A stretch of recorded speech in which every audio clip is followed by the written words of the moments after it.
சரவண ஜோதியே நமோ நம. வாழ்க வையகம், வாழ்க வளமுடன். அனைத்து தமிழ் நெஞ்சங்களுக்கும் கனிவான வணக்கங்கள்.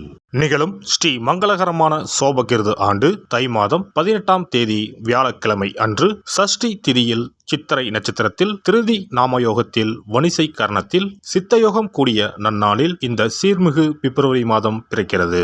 பிறக்கப் போகும் இம்மாதம் உங்கள் வாழ்வில் வளமும் நலமும் செல்வ செழிப்பும் பெற்று புதிய வாய்ப்புகள் புதிய வெற்றிகளுடன் மங்களகரமாக அமைய எல்லாம் வல்ல இறைவனை உளமாற வேண்டி விரும்பி கேட்டுக்கொள்கிறேன்.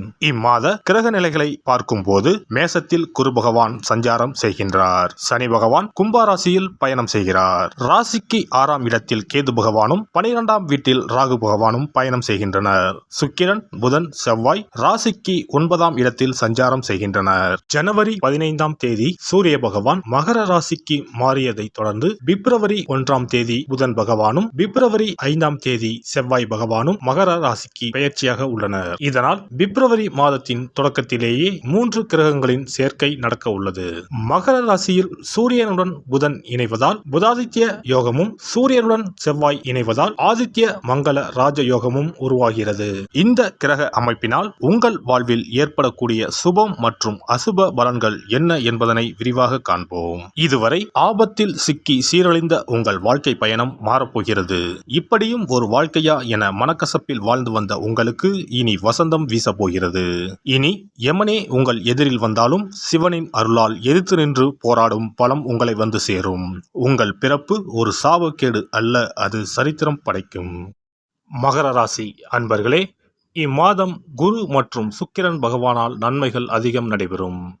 அனைத்து காரியங்களிலும் வெற்றி உண்டாகும். பண வரவு மகிழ்ச்சி தருவதாக இருக்கும். சிலருக்கு புதிய வாகனம் வாங்கும் யோகமும் உண்டாகும். எதிர்பாராத அதிர்ஷ்ட வாய்ப்புகளும் ஏற்படக்கூடும். தெய்வ பக்தியும் ஆன்மீகத்தில் நாட்டமும் அதிகரிக்கும். புண்ணிய தலங்களுக்கு சென்று வரும் வாய்ப்புகள் ஏற்படும்.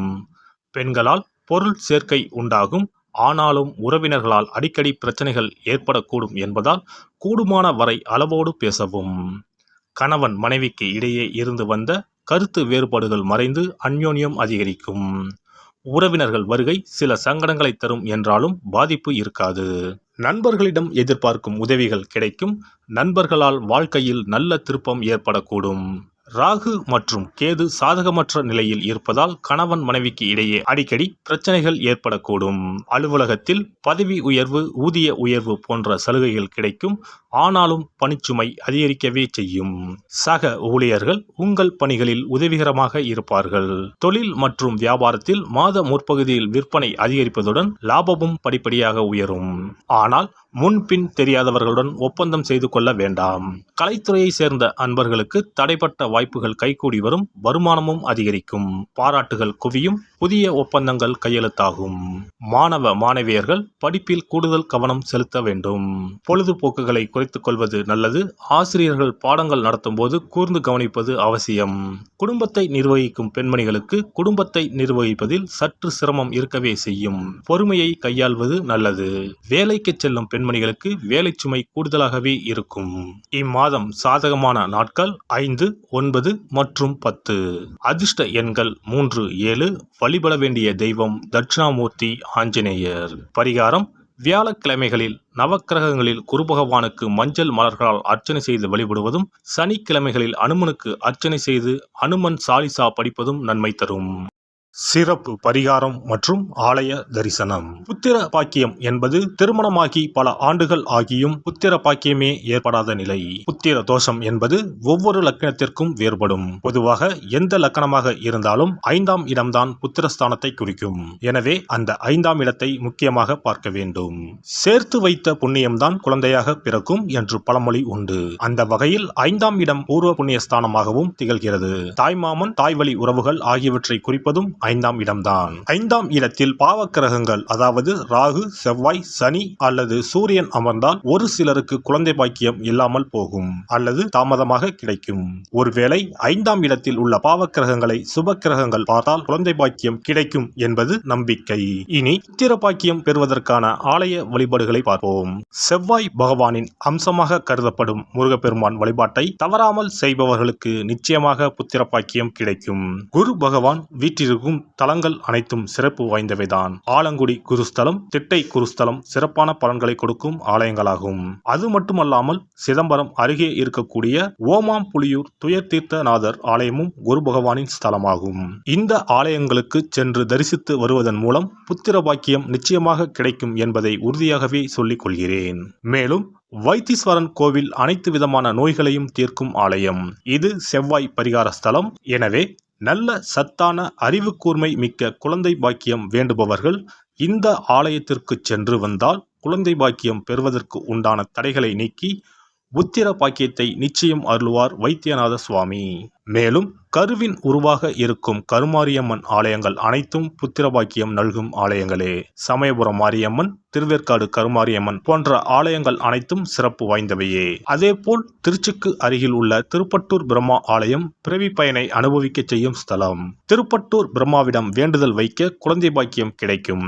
திருச்செங்கோடு அர்த்தநாரீஸ்வரர் ஆலயம் புத்திர பாக்கியத்தை அருளும் முக்கிய ஸ்தலம். குருவாயூர் கிருஷ்ணர் ஆலயமும் ஸ்ரீரங்கம் ரங்கநாதர் ஆலயமும் குழந்தை பாக்கியத்திற்கு வழிகாட்டக்கூடிய வழி கிடைக்கக்கூடிய அற்புத திருத்தலங்கள். இந்த ஆலயங்களில் துலாபாரம் என்னும் வேண்டுதல் வைத்து வந்தால் குழந்தை பாக்கியம் உடனே கிடைக்கும்.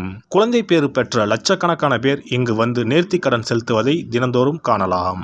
அதேபோல் அத்தி மரத்தை நட்டு வளர்த்து வருவதும் அத்தி மரத்தை பேணி காப்பதும் குழந்தை பாக்கியத்தை தரும். தான தர்மங்களும் புத்திர பாக்கியத்தை தரும். அக்கம் பக்கம் உள்ள குழந்தைகளுக்கு உணவு வழங்குதல், இனிப்புகள் வழங்குதல் போன்ற செயல்கள் புத்திர பாக்கியத்தை தரக்கூடியதாகும். துர்க்கை வழிபாடும் முருகப்பெருமான் வழிபாடும் சிறந்த பரிகார முறைகள். அதிகாலை நேரத்தில் அரச மரத்தை 48 முறை சுற்றி வருவதன் மூலமும் குழந்தை பாக்கியம் நிச்சயம் உண்டாகும். எறும்பு புற்றுக்கு வெல்லம் பொட்டுக்கடலை கலந்து தருவதால் 1000 பேருக்கு அன்னதானம் செய்த பலன் வந்து சேரும். கர்ப்பிணிகளுக்கு அவர்கள் விரும்புவதை வாங்கி கொடுத்து அவர்களை மகிழ்ச்சிப்படுத்துவதன் மூலம் அவர்களுடைய ஆசீர்வாதம் கிடைக்க பெற்று குழந்தை பாக்கியம் கிடைக்கும் என்பது உண்மை. புத்திர தோஷம் உள்ளவர்கள் முதியோர் காப்பகங்களில் உள்ள முதியோருக்கு உணவு உடை வழங்கி அவர்களின் ஆசையை பெற்றால் புத்திர பாக்கியம் கிடைக்கும். மேற்கண்ட ஆலய பரிகாரங்களை முறையாக செய்து நம்பிக்கையோடு வணங்கி வந்தால் குழந்தை பாக்கியம் நிச்சயம் கிடைக்கும். எல்லாம் வல்ல இறையருளால் நீங்களும் உங்கள் அன்பு குடும்பமும் உடல் நலம், நீலாயுள், நிறை செல்வம், உயர் புகழ், மெய்ஞானம் ஓங்கி வாழ்க வளமுடன். இந்த வீடியோ பதிவு உங்களுக்கு பிடித்திருந்தால் லைக் பண்ணுங்க, கமெண்ட் பண்ணுங்க, ஷேர் பண்ணுங்க, மறக்காம சப்ஸ்கிரைப் பண்ணுங்க, பக்கத்துல இருக்கிற பெல் பட்டனை கிளிக் பண்ணுங்க. நன்றி, வணக்கம். ஓம் நமச்சிவாய, சிவாய நம.